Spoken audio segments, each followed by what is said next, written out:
For today's video, we're going to be doing something that I haven't done in quite a while, which is to show off one of my new trap designs. And this one's called the Slingshot. As always, if y'all have a better name for it, let us know in the comments below. And a little bit later, I'm also going to be showing some gameplay of it as well. But yeah, before we get started, we did have a lot of people request that I do a walkthrough of my Plankerton base. And for those who don't know, I've already done a walkthrough after we did the 9th defense. I'll leave a link to that in the description. So I don't think we're going to go through the entire Plankerton base, but I will be doing walkthroughs of the new traps that I added since the 9th defense. And one of those new traps is this Slingshot. So yeah, we have two different versions of the Slingshot trap. Both of them are on amplifier D, which is the amplifier that's towards the southeast of the main storm shield. And for those who've seen my previous defenses, you know we used to have the catapult over here, but I wanted to try a new design for the 10th defense just to change it up a little bit, so that's why we changed it. And I also feel like this Slingshot trap is a little more consistent than the catapult. Now when they spawn towards the east of this amplifier, there's two different ways they can go. They can either go through our tunnel, or sometimes they'll come up here and try to get to the amplifier this way. So we added a bunch of layers up here, and we also put some wall launchers to push them back. And since I've built it this way, they have yet to get to the amplifier from this direction. Usually they'll just go through the tunnel. But I'll go ahead and show you how we built layers over here real quick. Basically we just have a wall with a ramp, and beneath that ramp we have a floor piece that has a rail on it. It only has two pieces, just these two pieces highlighted right there. You see we have the ramp, and we also have another wall. So that's how we built behind the wall, how we added a bunch of layers. And yeah, since I've done it that way, they have yet to make it through that direction. Usually they just end up going through the tunnel. So if you don't want them coming in this direction, this is how I would build right here. As for the tunnel itself, when it comes to floor traps, I like to mix them up for a couple of reasons. I don't really have a whole lot of reload perks on my traps, so that's why I use wooden floor spikes and floor freeze traps. That way it'll slow the enemies down and give my retractable floor spikes some time to reload. Another reason I like using wooden floor spikes and freeze traps is because it gives my wall traps a chance to reload as well. So that's why I always use like a different combination of floor traps when it comes to my tunnels. When it comes to ceiling traps, the way that I look at it is you want to use ceiling zappers when you want to do a whole lot of damage. You want to use ceiling electric field traps in places where they'll do the most damage. For those who don't know, they do damage in a 3x3 tile. So usually I'll put them either in corners or in the middle of a trap. That way the damage will spread out over the 3x3 tiles and it'll do the most damage. And when it comes to ceiling gas traps, I usually put those above wooden floor spikes because they do damage over time, and wooden floor spikes slow them down. So that's usually how I set it up when it comes to ceiling traps. And when it comes to wall traps, usually I just use my wall dynamos because, as you can see, they have a god roll on them. Other wall traps I'll use are wall launchers and wall darts. I don't really use wooden wall spikes that often. Another thing with wall traps, technically you could put wall darts right here, but again, my wall dynamos do the most damage. And if you want your wall dynamo to do damage right here, I'd recommend that you put a little low wall piece right here, so when the zombies enter, they'll be closer to the wall dynamos and that'll set them off, and that way you can put wall dynamos on this wall instead of wall darts.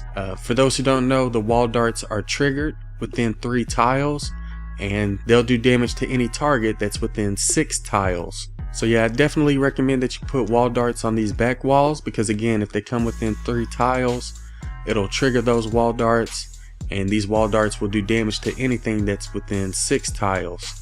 So I definitely recommend that you put wall darts on those back 2 walls. The way I use wall launchers is I put them in places that always push the husk back. So when they enter right here, I wouldn't put a wall launcher right here because it's going to push them further through the tunnel. Instead, what I would recommend is put a wall launcher right here. That way when it pushes them back, it'll push them back towards the entrance. And we did use a couple of those wall launchers here. As you can see, when they try to get closer to the amplifier, we have a wall launcher to push them back. And if they make it this far, we have another wall launcher to push them back. So that's sort of the approach I use when it comes to wall launchers. But yeah, I think that pretty much sums it up for the tunnel. I'm gonna go ahead and show you the new Slingshot. So when you walk in, you'll notice that on this third row we have floor launchers, and basically once they hit these floor launchers, they're going to hit the ramp and go over this low wall. Now when they come up here, we have some more floor launchers, which is going to launch them up into this ramp, and hopefully when they hit that ramp, they'll go over this wall. Another thing you could do to help make this a little more efficient is to put wall lights up here, so as soon as they land up here, they'll be stunned for a few seconds, and that'll give your floor launchers a chance to reload. We actually had some wall lights up here, but I believe we used all of their uses, so that's why there's none here right now. Another thing you could do if you want to make your slingshot a little more lethal is to put some wall dynamos on these low walls, but if you kill them while they're right here, you're not going to be able to slingshot them. So yeah, for this part we have floor launchers to ramp to floor launchers to ramp, and I'm gonna go ahead and show you how we built on the other side of this wall. Basically once they hit the ramp and go over this wall, we have 2 wall launchers, and when they land here, our wall launchers push them out back to where they started from. So yeah, this isn't exactly the same thing as the catapult. We made some changes to it, and I feel like this version is a lot more consistent. Now there are a couple of different variations for the slingshot. I'll go ahead and show you the other variation here in a second. While I'm walking over there, I'll go ahead and pull up some gameplay of when I did the 10th defense and they spawned over here towards the slingshot. And as you can see, it ended up slingshotting the enemies back to their spawn.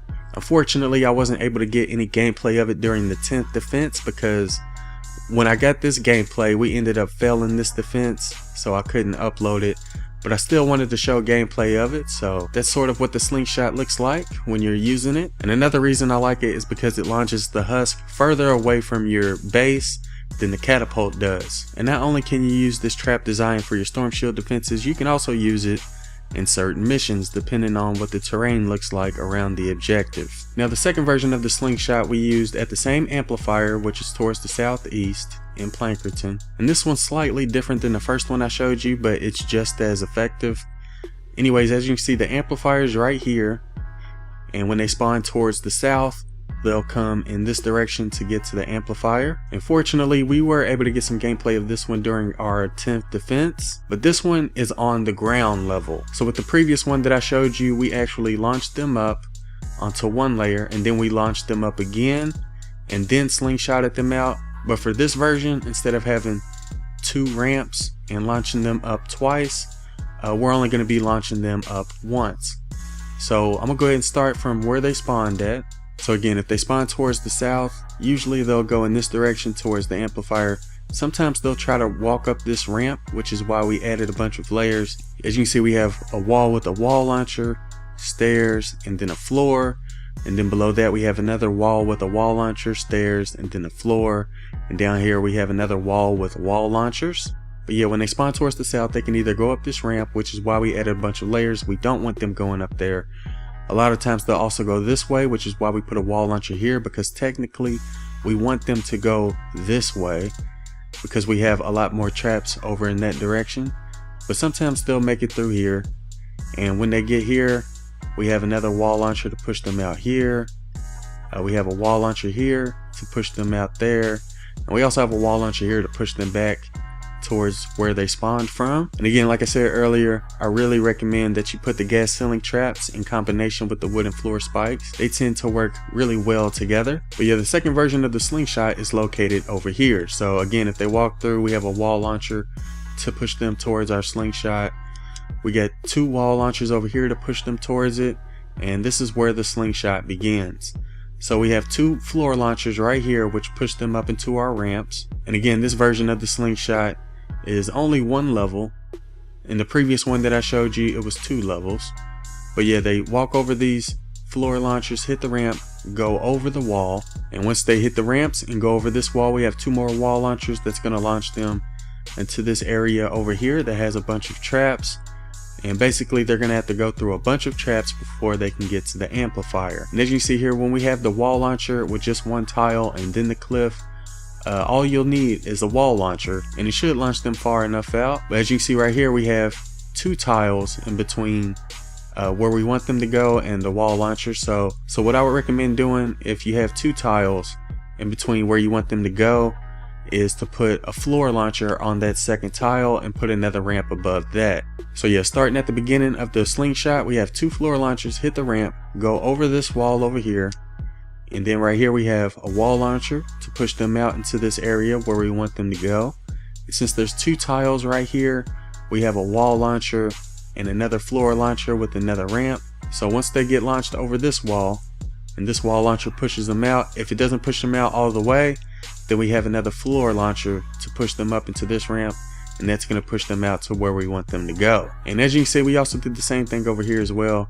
Put a floor launcher to ramp, goes over the wall, and we have a wall launcher right here, which is going to push them to where we want them to go. If you want to see the entire gameplay of this defense, I'll leave a link to it in the description. That way you can check it out. But yeah, let me know what you think about the slingshot trap. In my opinion, I feel like it's a little more consistent when it comes to launching husk than the catapult. So yeah, now that we're done with Plankerton, I feel like it would be a good time to show all of the enemy spawn locations for every amplifier that we opened. Obviously I wasn't able to open every amplifier, but I can show all the enemy spawns for the amplifiers that I did open, and we can either do that for Plankerton or Stonewood. So let me know if you all would like to see that, all the enemy spawns for either of those 2 zones, or if y'all want, I could do a walkthrough of some of the new trap designs that I haven't really gone over yet. I don't really have a name for this one yet, so I don't know what to call this one, but we could do a walkthrough of this one or some of the other new traps that we made. Let me know which one y'all would like to see next. Anyways, that'll do it for this one. I hope y'all enjoyed the video or found it useful, and thanks for watching. Another time bomb. Another time bomb.